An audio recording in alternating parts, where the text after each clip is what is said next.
네, 우리 시간마다 우리 성가대 너무 감사드리고요. 우리 한 가지 우리 기약부 지금 인원이 지금 많이 줄어들고 있는데 우리 자녀분들 잘해서가 아니라 하나님 앞에 섬기는 정말 좋은 기회거든요. 우리가 나이가 들어가면 음성은 변하지만 악기는 변함이 없잖아요. 그래서 조금 연세 드시더라도 악기를 통해 하나님께 영광 돌리는 것은 아주 귀한 일입니다. 그래서 우리 학생들도 나는 이제 뭐 고등학생이니까 대학생이니까 이렇게 하지 말고 계속해서 주를 섬기겠다는 그런 아름다운 마음씨 하나님이 참 기뻐하십니다.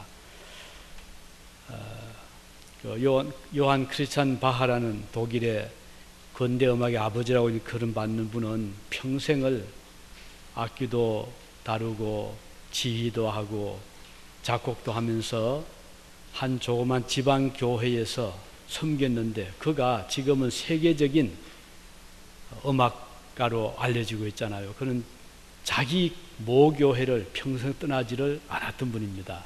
세상 떠날 때까지 그렇게 주를 섬겼던 분이에요. 오늘 저나 여러분이 건강 주실 때까지 나이 상관하지 말고 열심히 섬깁시다. 특히 우리 주일 학생들 또 우리 중고도 대학생들 우리 기약 재능을 묵히지 마시고 좀 많이 앉아서 우리 시간마다 웅장한 아름다운 음악으로 하나님께 영광을 돌려드리면 얼마나 주님이 기뻐하시겠습니까? 부탁을 드립니다. 오늘 같이 읽은 말씀을 통해서 만일 하나님이 우리를 위하시면 어떤 결과가 올까요? 우리 이 점을 같이 생각을 하겠습니다. 우리가 이 세상에 온 것은 내가 선택해서 온 사람은 아무도 없습니다. 누군가의 뜻에 의해서 이 세상에 왔거든요. 내 스스로 결정해서 이 시대에 온 사람이 누가 있나요? 아마도 우리로 하여금 태어날 때를 선택하라고 한다면 오늘처럼 공해가 만연한 20세기, 21세기에 오겠다는 사람이 몇이나 될까요? 온갖 사악한 죄악이 만연한 이 시대는 피하고 싶지 않았겠습니까? 또 내 스스로 나는 남자로, 나는 여자로 태어나고 싶다 해서 온 사람도 없잖아요. 그것은 부모도 선택을 하지를 못합니다. 우리 모두는 이렇게 타의에 의해서 누군가 다른 분의 손에 의해서 이 세상에 보내어졌고 이 시대에 태어났으며 남녀의 성의 구별도 스스로 결정한 사람은 아무도 없습니다. 누가 우리 운명을 결정했을까요? 우연히 이 세상에 태어난 존재는 더욱 아닙니다. 아주 세밀한 계획과 보살핌 가운데서 누군가의 결정으로 우리는 이 세상, 이 시대에 태어났고 존재하는 수많은 생명체 중에서도 사람으로 태어났습니다. 이것은 거역할 수 없는 섭리의 과정의 한 결과를 볼 수 있죠. 하나님께서 세상 만물을 창조하셨습니다. 요한계시록 4장 11절에 보면 우리 주 하나님이여 영광과 존귀와 능력을 받으심이 합당합니다. 이는 주님이 만물을 지으신지라 만물이 주의 뜻대로 있었고 또 지으심을 받았나이다. 이렇게 기록이 되고 있습니다. 하나님께서 그 지혜로 만물을 창조하셨습니다. 그러므로 이 세상 만물은 하나님의 지혜를 잘 보여줍니다. 그 동일한 목적으로 사람도 지으셨거든요. 마태복음 19장 4절에 보면 사람을 지으신 이가 본래 그를 남자와 여자로 지으시고 이렇게 말씀하셨습니다. 시편 104편에 보면 여호와의 주께서 하신 일이 어찌 그리 많은지요. 주께서 지혜로 그들을 다 지으셨으니 주께서 지으신 것들이 땅에 가득 하나이다. 이렇게 기록이 되고 있습니다. 요한은 요한복음 1장 3절에 말씀하기를 만물이 그로 말미암아 지은 바 되었으니 지은 것이 하나도 그가 없이는 된 것이 없느니라, 이렇게 말씀합니다. 하나님의 창조 없다면 존재하는 것은 아무것도 있을 수가 없습니다. 존재하는 모든 만물은 하나님의 창조의 결과물입니다. 인생도 그런 의미에서 하나님의 창조로 이 세상에 존재하게 된 것이죠. 그 하나님께서 사람을 창조하시는데 순서를 보면 의미가 큽니다. 우선 창조 순서를 보면 첫째 날은 하나님이 빛을 창조했다 그랬습니다. 빛이 있으라 하심에 빛이 있었다. 그런데 이 빛은요, 태양의 빛과는 다릅니다. 왜냐하면 태양은 4일째 지었거든요. 그러면 첫째 날에 지으신 빛이란 것은 태양빛만 의미하는 것이 아닙니다. 빛이 여러 가지 있잖아요. 우리가 지금 발견된 것만 해도 자외선이라는 것이 있습니다. 이거는 우리가 태양빛을 보고는 알 수 없는, 근데 자외선이 있거든요. 또 엑소선이라는 걸 들어보셨죠? 렌트겐이라고 하죠. 이것도 역시 자연의 빛과는 또 다른 것이죠. 또 우리의 영혼을 비추는, 내 마음을 비추는, 어떤 때는 아주 밝은 광채를 느낄 때 있잖아요. 하나님께서 우리가 알지 못하는 그까지 포함을 해서 첫째 날은 빛을 창조하셨습니다. 둘째 날에는 하늘을 지으셨잖아요. 궁창이라고 하죠. 스카이를 지으셨습니다. 그리고 셋째 날에는 육지 그리고 바다를 지으셨습니다. 넷째 날에는 하늘에 태양, 달, 수많은 별들을 창조하셨습니다. 다섯째 날에는 하늘에 나는 새들, 그리고 바다에 고기들, 물고기를 창조하셨고, 마지막 여섯째 날에는 짐승, 그리고 제일 마지막에 사람을 지으셨는데, 처음에는 남자를 지으셨어요. 아담을 지으셨어요. 그리고 이어서 여자를 지으셨죠. 이 순서를 본다면 왜 하나님께서 제일 먼저 사람을 짓지 않고 제일 마지막에 지었을까요? 그 이유가 명백합니다. 사람이 살 수 있는 모든 공간과 필요한 모든 것을 먼저 지으신 다음에 사람을 창조하셔야 사람이 그것들을 쓸 수 있잖아요. 그런 의미에서 하나님은 아주 분명하게 이 세상의 모든 만물의 존재 목적을 사람을 위한 물질, 사람을 위한 환경으로 지어 주신 것을 알 수가 있습니다. 이것은 하나님의 세심한 배려이죠. 주님께서 말씀하시기를 공중어 새를 보아라. 공중어 새는 자기들의 먹을 것을 위해서 파종하는 법이 없습니다. 김을 매는 법이 없습니다. 그럼에도 불구하고 공중의 새들은 여전히 번식하고 그리고 존재합니다. 왜요? 하나님이 새들을 위해서 먹을 것을 온 산천에 수없이 많은 나무 열매, 나무잎, 여러 곤충들을 하나님이 다 지어 놓으셨잖아요. 그래서 새는 자기 먹을 것 때문에 염려할 필요가 없는 것입니다. 마찬가지로 아름다운 꽃을 보세요. 이 꽃도 스스로 예쁜 옷을 입기 위해서 물감을 만드는 법이 없습니다.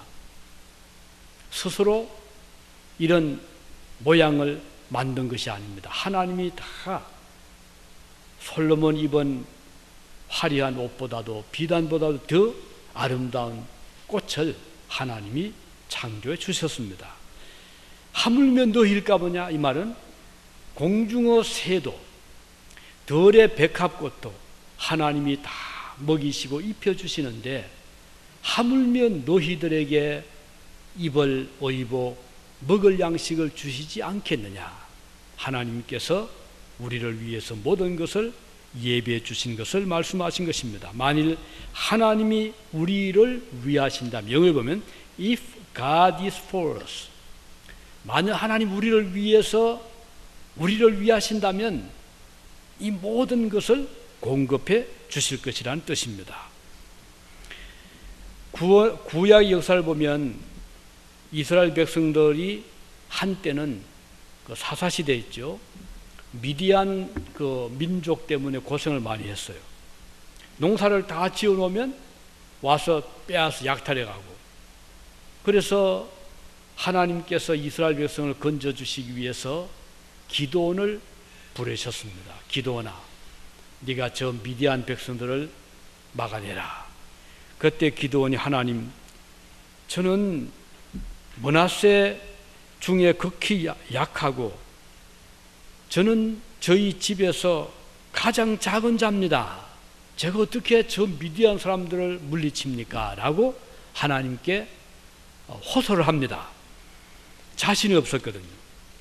자기를 돌아볼 때 자기는 너무 초라하고 약한 존재였습니다. 그때 하나님께서 다시 말씀하십니다. 내가 반드시 너와 함께 하리니 내가 미디안 사람 치기를 한 사람을 치듯 하리라.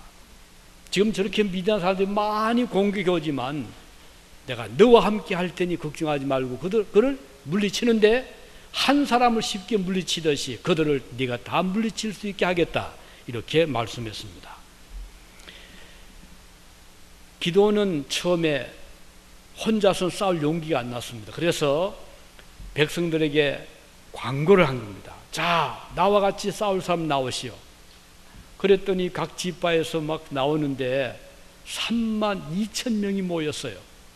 많은 숫자잖아요. 기드온은 기분이 좋았습니다. 야, 이만한 사람 같으면 싸울만 하다. 그런데 하나님께서 보실 때는 그게 아니었어요.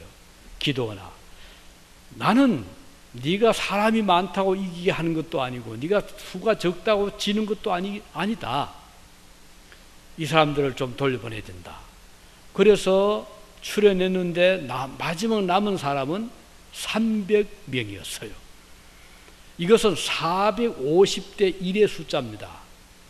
지금 적군은 450명이라면 이 이스라엘은 한 사람밖에 안 되는 1대 450. 이거 어떻게 전쟁이 되겠어요?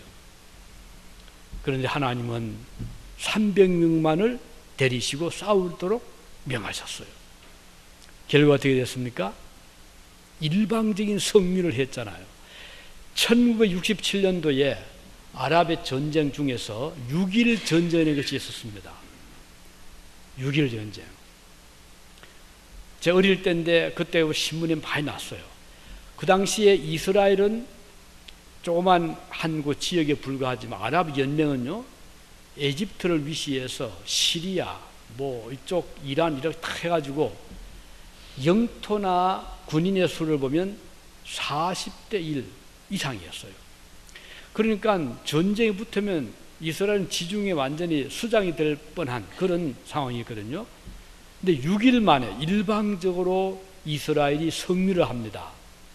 그때 모세다이라고 하는 그 국방상이 하나님께 기도하면서 전쟁에 나간 것을 저는 지금도 기억하고 있습니다.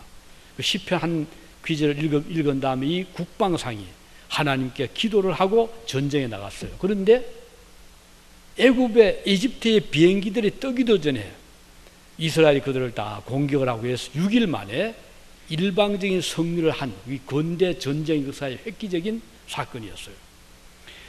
그런데 그 옛날 사사시대 때 450대 1의 열악한 숫자를 가지고 하나님은 기도를 보고 전쟁을 하라고 하셨고 그 결과로 기드온이 일방적으로 승리를 하게 된 것입니다. 무슨 이유였을까요? 하나님이 그와 함께 하셨기 때문입니다. 이 말씀은 하나님이 함께 하시면 누가 우리를 대적하리요? 그랬잖아요. 이 말씀에서 우리가 볼 수 있는 것은 그러면 하나님이 함께하면 우리에게 대적이 없단 말인 건 아니거든요. 우리 그리스도인들에게는 끊임없이 영적인 전쟁터에 사는 것과 마찬가지거든요. 그래서 수많은 반대자들이 신자들 향해서 어게인스트 하고 있습니다. 시험을 일으키고 공격을 하고 넘어뜨리려 하고 믿음을 떠나게, 교회를 떠나게 만듭니다. 그래서 우리는 이 싸움에서 이겨야 됩니다. 지게 되면 이긴 자의 종이 된다. 그 말은 사탄이 우리를 지배하게 됩니다. 어떻게 해요? 하나님을 멀리하게 합니다. 믿음 생활을 떠나게 합니다. 주님을 사랑하지 않게 합니다. 세상을 좋아하게 만듭니다. 세상으로 기울어지게 만듭니다. 그럼 어떻게 돼요? 점점 가다 보면 하나님도 없고 진리도 없고 영생도 없고 세상에 깊이 빠지게 됩니다. 결국은 사탄의 종이 되고 말잖아요. 왜요? 사탄에게 이미 졌기 때문입니다. 그렇지만 오늘 35절 말씀하시기를 누가 우리를 그리스도의 사랑에서 끊으리요? 환난이나 곤고나 박해나 기근이나 적신이나 위험이나 칼이라. 그러나 이 모든 일에 우리를 사랑하시는 이로 말미암아 우리가 넉넉히 이기느니라. 내가 확신하노니 사망이나 생명이나 천사들이나 권세자들이나 현재일이나 장래일이나 능력이나 높음이나 깊음이나 다른 어떤 피조물이라도 우리를 우리 주 그리스도 예수 안에 있는 하나님의 사랑에서 끊을 수 없으리라. 이렇게 확신 있게 말씀하고 있습니다. 우리 그리스도인들도 이 세상을 살아가면서 환난을 많이 받게 되어 있습니다. 연단을 받습니다. 하나님께서 사랑하시는 성도라면 이 고난의 연단을 피하게 하지를 않습니다. 왜냐하면 고난은요, 우리로 하여금 인내를 하게 만들어줍니다. 이 인내는 금 같은 값진 사람으로 연단을 시키기 때문입니다. 욥이 위대하다는 것은 그의 인내가 위대하다는 것입니다. 만일 욥이 이런 연단을 받지 아니했더라면 그토록 많은 세대의 사람들에게 칭송을 받지를 못했을 것입니다. 야고보도 욥의 인내를 칭찬하고 있잖아요. 어떤 성도들 말하기를 솔로몬의 부귀영화보다도 욥의 인내가 더 값지다, 그렇게 고백을 하기도 했습니다. 성도에게 있어서 고난은 저주가 아닙니다. 하나님의 징벌도 아닙니다. 오히려 사랑의 채찍이라고 하는 것이 더 옳을 것입니다. 하나님 우리를 사랑하시기 때문에 하나님은 성도를 책망도 하시고 채찍도 하시는 것입니다. 버림받은 사람이라면 어떻게 합니까? 어떤 길로 나가더라도 그냥 내버려 둡니다. 그렇지만 택함받은 백성은 하나님께서 간섭하시고 때로는 징계도 하시고 고난도 주시고 야단도 치시고 실패도 하게 하십니다. 그러나 이것은 하나님의 사랑에서 나온 사랑의 징계 채찍인 것입니다. 만일 하나님 우리를 위하시면 누가 우리를 대적하리요? 이렇게 말씀했습니다. 성도에게는 고난의 아픔이 떠나지 않지만 다른 점은 하나님이 고난 중에서도 우리와 함께 하신다는 것입니다. 하나님의 동지하심을 체험하는 성도는 항상 그래서 안전함을 느끼게 되는 것입니다. 순간순간 하나님의 돌보심을 몸으로 마음으로 깨닫게 되는 것이죠. 우연의 순간도 우리는 우연이라는 것을 우리 믿지 않습니다. 없다고 봅니다. 설령 성경에 보면 우연이라는 표현은 나옵니다. 그러나 그것은 하나님의 간섭을 인간 편에서 묘사한 것에 불과합니다. 하나님 보실 때는 절대로 우연 아닙니다. 우리가 볼 때는 우연처럼 보이지만 전체를 보면 하나님이 간섭하신 것을 알 수 있거든요. 룻기서 2장 3절에 보면 룻이 가서 베는 자, 곡식을 베는 자를 따라 밭에서 이삭을 줍는데 우연히 엘리멜렉의 친족 보아스에게 속한 밭에 이르렀더라. 자, 이건 룻의 입장에서입니다. 룻이 이제 이삭을 주면서 갑니다. 누구 밭인 줄 몰라요. 그냥 가다가 곡식 있으면 줍는 곳으로 가다 보는데 가보니까 우연히 보아스의 밭에 왔단 말이에요. 이거 룻이 본 그 하나의 견해입니다. 그러나 하나님께서 위에서 보실 때는 그렇게 인도를 해 가신 것입니다. 성경은 메시아의 조상을 기록하면서 역시 이렇게 우연이라는 말을 쓰고 있거든요. 그러나 그 의미는 우연같이 보이지만 우연이 아님을 강조하는 표현에 불과합니다. 역설적을 하죠. 역설적입니다. 하나님께서는 사도 바울에게도 우연히 사람들을 만나게 하셨다는 그 표현이 기록이 되고 있거든요. 사도행전 17장 17절에 보면요, 그는 회당에서는 유대 사람들과 하나님을 경외하는 그리스 사람들과 또 시장에 나가서 날마다 우연히 만나는 사람들과 토론했다고 기록되어 있거든요. 그런데 우연이 아니죠. 다만 이 바울이 만난 사람들마다 이제 토론하는데 바울 입장에서 보면 꼭 우연히 만난 것처럼 보일 뿐입니다. 그러나 하나님은 바울과 만나는 사람을 다 이렇게 예비를 해 놓으셨거든요. 참새 한 마리가 떨어지는 거 우리가 볼 때 우연입니다. 한 마리 떨어졌네. 우리 총을 쏘는데 그 중에 몇 마리가 떨어졌습니다. 우리가 볼 때 너 재수없게 떨어졌구나, 너 우연히 떨어졌지, 이렇게 볼 수 있지만, 그래서 성경에 보면 참새 한 마리 떨어지는 것도 우연이 아니라고 말씀하거든요. 아버지께서 허락하지 아니하면 참새 한 마리도 떨어지지 아니한다, 이렇게 말씀하고 있습니다. 마태복음 10장 29절에 보면 참새 2마리가 한 아사리온 동전 한 개 팔리지 않느냐, 그러나 너희 아버지의 뜻이 아니면 그 가운데 한 마리도 땅에 떨어지지 않는다라고 말씀하고 있습니다. 우리는 우리 한 사람 한 사람의 걸음을 인도하시는 하나님의 완전하시고 확실한 계획을 믿습니다. 그는 그 하나님의 주권을 믿는 자들에게는 우연이란 존재하지 않는 것입니다. 우리는 우연이 아니라 필연, 반드시라는 표현을 쓰는 것을 더 좋아합니다. 왜냐하면 하나님께서 그렇게 인도하시기 때문입니다. 하나님과 나와의 만남은 필연의 만남입니다. 왜냐하면 하나님께서 이미 계획하시고 우리를 찾아주셨기 때문입니다. 다만 우리가 그것을 모르는 것 뿐인 것입니다. 이 세상의 만사는 하나님의 섭리 가운데 진행이 되고 있습니다. 하나님의 간섭을 피해서 새벽 날개를 치고 저 바다 끝에 가서 도망을 친다 해도 그곳에 하나님 먼저가 계시거든요. 시편 139편의 9절에 보면 내가 새벽 날개를 치며 바다 끝에 가서 거주할지라도 곧 거기서도 주의 손이 나를 인도하시며 주의 오른손이 나를 붙드시리이다, 이렇게 기록을 하고 있습니다. 바울 사도가 확신에 찬 음성을 높이는 이유가 바로 여기에 있습니다. 만일 하나님이 우리를 위하시면 누가 우리를 대적하리요? 만일 우연이 아니고 하나님의 뜻이라면 누가 감히 막겠는가는 뜻인 것입니다. 그리고 하나님 우리와 함께 하시면 우리를 대적할 자가 없을 뿐 아니라 우리의 필요를 따라 모든 것을 공급해 주신다고 약속하셨습니다.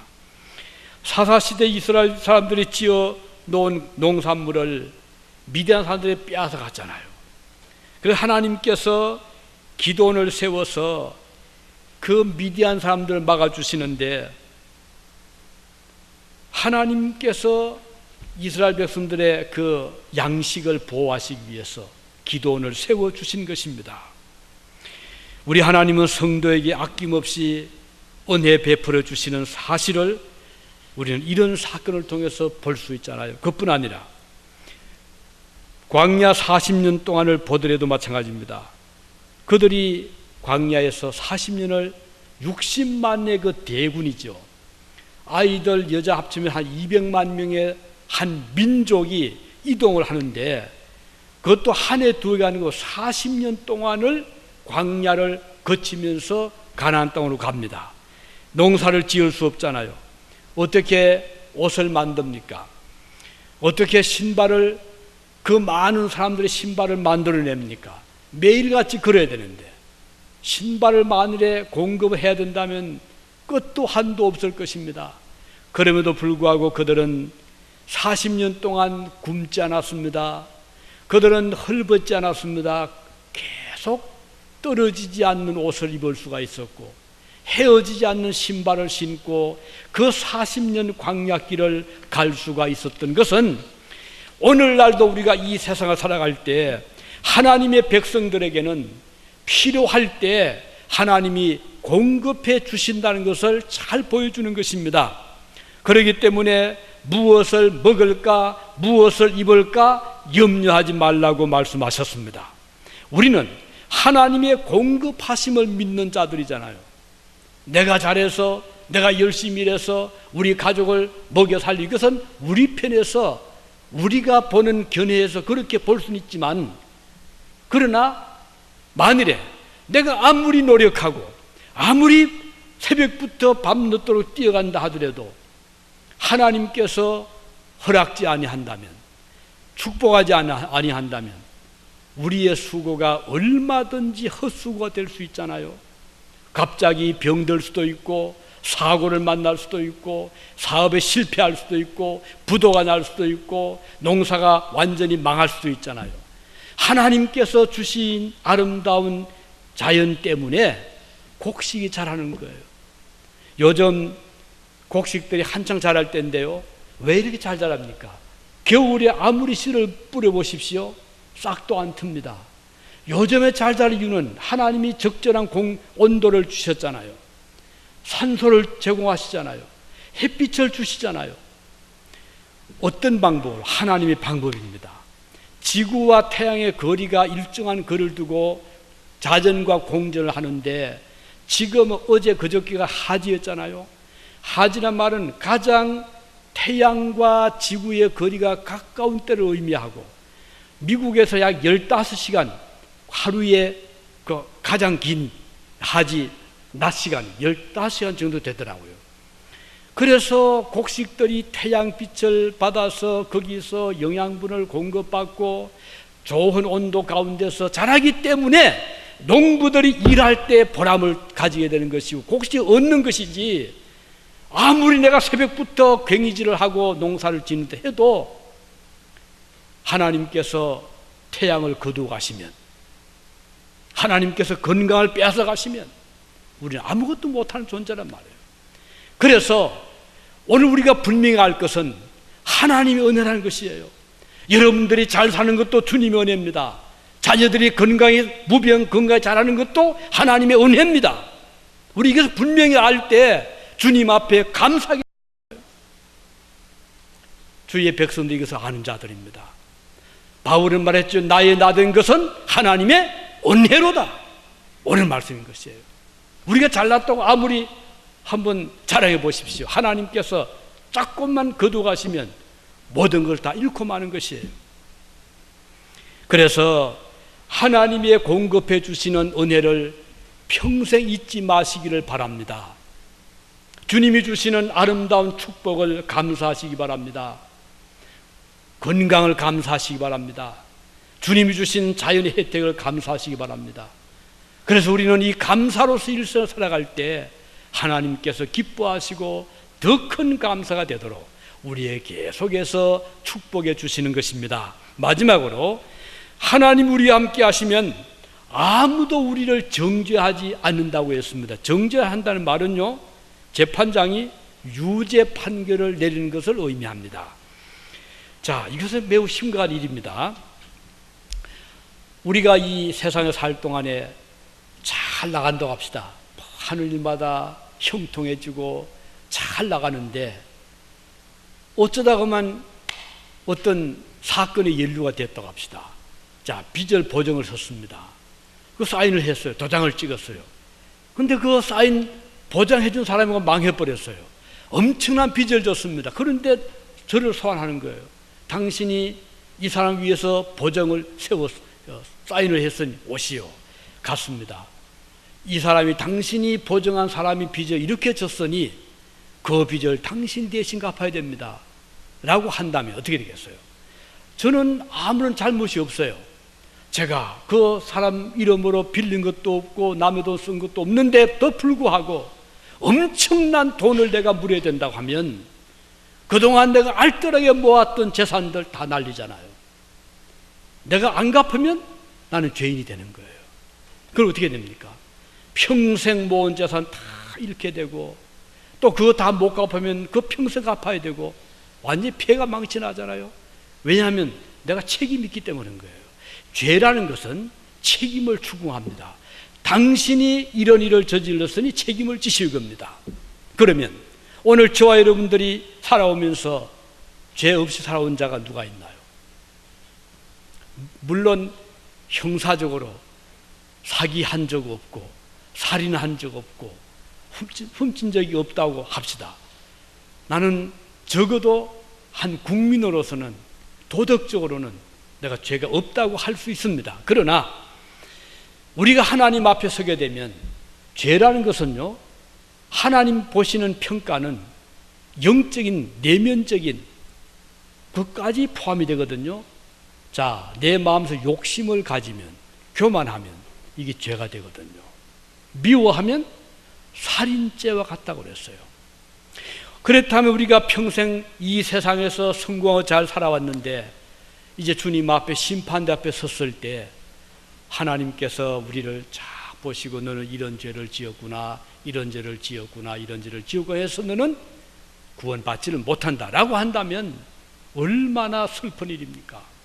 얼마나 불행한 일입니까? 그런데 만일에 너는 죄가 없다, 너는 완전하다, 너는 이 구원의 땅으로 오너라 라고 한다면 이것처럼 복이 어디 있습니까? 이스라엘 백성들이 애굽에서 출애굽할 때 마지막 10번째 재앙, 10가지 재앙을 내렸는데 왜요?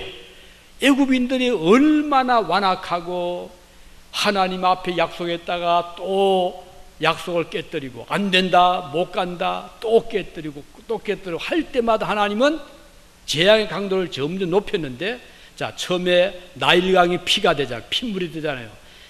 그러다가 이제 바로가 항복을 하면서 내가 노아 보내줄 테니까 빨리 좀 이거 핏물 좀 없애라.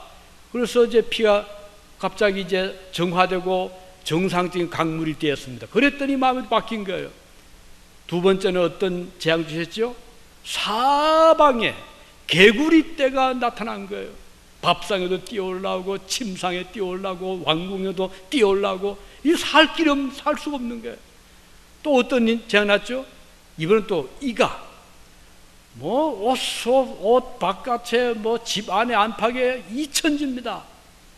다음은 또 파리가, 또 암흑이, 온갖 우박이 쏟아지지 않나, 온갖 이렇게 해서 마지막 10번째 재앙은 장자가 죽는 거였어요. 장자뿐 아니죠. 짐승의 첫 새끼들 다 죽는 거예요. 죽음의 천사가 애굽에 내려왔습니다.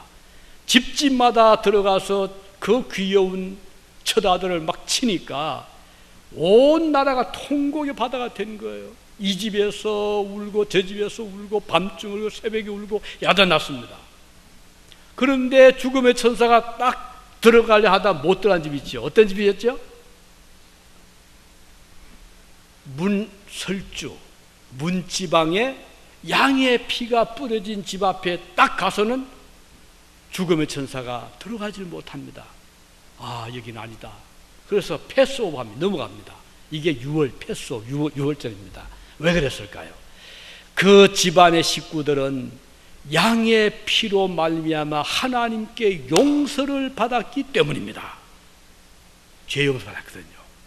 그래서 죽음의 천사들이 애굽의 모든 집집마다 장자를 다 쳤으되 문설주에 양의 피가 묻어있는 집만은 들어가지를 못했습니다. 그 집은 하나님의 보호하심이 함께하는 집이었기 때문입니다. 양의 피는 무엇을 의미합니까? 우리를 위해서 목숨을 바쳐 십자가에서 돌아가신 예수 그리스도의 보혈을 의미합니다. 오늘 저와 여러분들이 예수님을 마음에 영접하고 주님의 십자가의 공로를 붙잡는다면 어떤 죄를 지었더라도 평생 죄 가운데 살았다 하더라도 우리 하나님 앞에 설 때는 너는 무죄하다. 너의 죄를 위해서 내 아들이 목숨 바쳐 피 흘려 주었다. 너는 이제는 죄가 없다. 너는 이리로 오너라. 이렇게 우리를 영접해 주시는 거예요. 이것이 바로 십자가의 보혈이고 대속의 죽음입니다. 만일 하나님 우리와 함께 하시면 정죄함이 없다 이 말씀은 우리가 주님을 의지하고 주님을 믿고 나갈 때 하나님 우리와 함께 해 주신다는 거예요. 이것이 믿음입니다. 우리가 예수 믿으면 물론 여러 가지 축복을 받을 수가 있죠. 그러나 이것만이 다가 아니라는 것이에요. 우리가 예수 믿는 것은 이 지상에서 행복한 삶, 그것이 목적이 아닙니다. 이 지상에서 형통한 삶, 그것이 목적이 아닙니다. 만생뚱이 아닙니다. 우리가 진정 받는 축복은 평생토록 지어온 모든 허물과 죄를 우리 주님의 보혈로 깨끗이 씻음받고 하나님의 자녀가 되고 영생을 받는 데 있는 것입니다. 이것은 금을 주고 살 수 없는 것이고, 이것은 어떤 것을 대가를 주고도 바꿀 수 없는 것입니다. 오직 하나님의 아들 예수님의 보혈의 피만이 우리를 구원해 줄 수가 있기 때문입니다. 그래서 우리 그리스도인들은 정죄함이 없다고 그랬습니다. 시편 32편 1절에 보면 허물의 사함을 얻고 용서를 얻고 그 죄의 가리움을 받는 자는 복이 있도다. 아멘입니다. 이스라엘 백성들이 이렇게 축복을 받은 것은 그들이 애굽을 떠나기 전에 양의 피에 문설주가 씻음을 받았기에 양의 피로 문설주를 적셨기 때문입니다. 로마서 8장 33절 4절에 보면 누가 능히 하나님의 택하신 자들을 송사하리요 의롭다 하시는 이는 하나님이시니 누가 정죄하리요 죽으실 뿐 아니요 다시 살아나시는 그리스도 예수시니 그는 하나님 우편에 계신 자요 우리를 위하여 간구하시는 자신이라. 우리 주님께서 우리를 위해서 십자가 죽으신 다음에 그분은 부활하시고 승천하셔서 하나님 보좌 우편에 앉으셔서 우리를 위해서 지금도 기도하고 계시는 분이십니다. 그래서 그 주님께서 오늘 저와 여러분을 위해서 지금도 주무시지도 않고 졸지도 않고 우리를 위해서 기도해 주시고 계시기 때문에 우리는 걱정 염려할 게 없어요. 다 주님께 맡기면 돼요.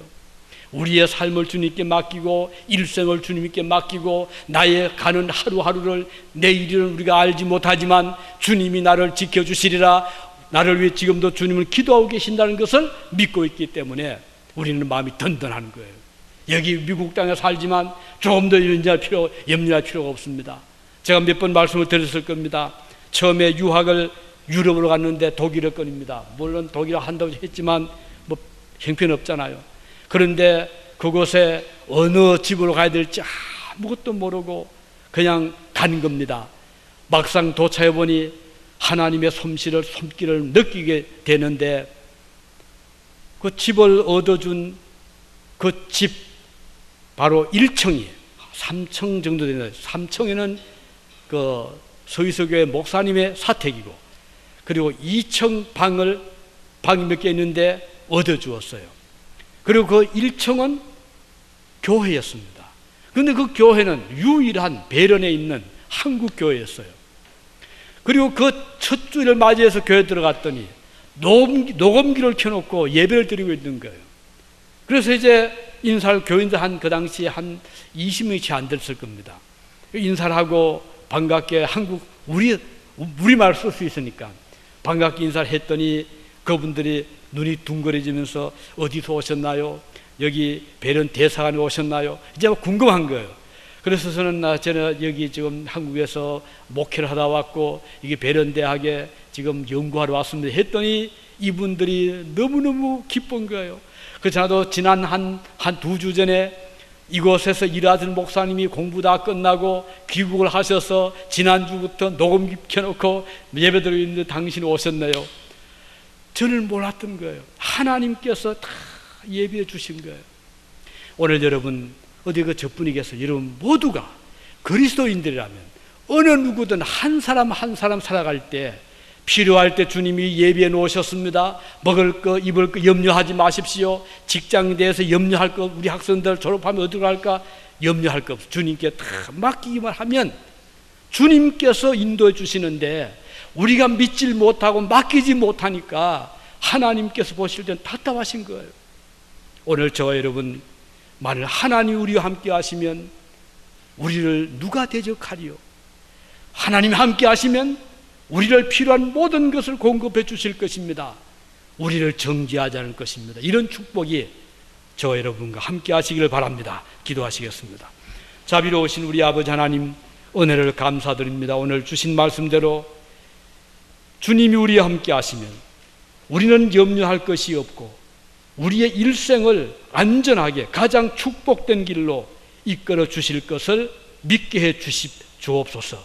그래서 우리 모두가 하나님을 든든히 신뢰해서 이 세상을 살아가면서 범사에 감사하고 하나님의 손길을 날마다 깨달으면서 믿음으로 살다가 주님 앞에 설 때 그 영원한 천국에 모두 들어갈 수 있게 하여 주옵소서.